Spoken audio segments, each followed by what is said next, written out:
आपला आशिया खंडातला सगळ्यात मोठा 2 नंबरचा, 1 नंबरचा तो तिबेट लासा चायनामध्ये, आणि आपल्या भारतातला सगळ्यात मोठा 1 नंबरचा प्लॅटो आहे, पठार आहे इंडियाचा. जो तुमचा समुद्र आहे ना, मुंबईचा समुद्र, त्या समुद्रापासून जी आपली हाईट आहे, उंची आहे, ती 4378 फूट उंचावर आहेत आपण. ओके. 4378 फीट, म्हणजे जवळजवळ 4500 फूट उंच असल्यामुळं हा तुम्हाला नॅचरली आणि कोल्ड थंडगार हवेचं ठिकाण म्हणून याला ओळखलं जातं.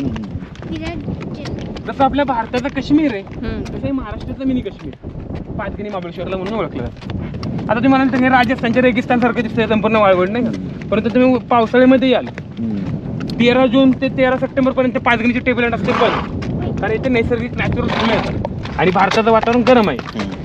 आता 10-11 महिने काम केल्यानंतर सारखे त्यांचे सैनिक सोल्जर्स त्यांच्या गावी जाऊ शकत होते. तर भारतामध्ये थंडगार हवेचे ठिकाणं कुठे? भारतामध्ये सिमला, कुलू मनाली, उटी, मिझोराम, काश्मीर त्यांना मिळालं.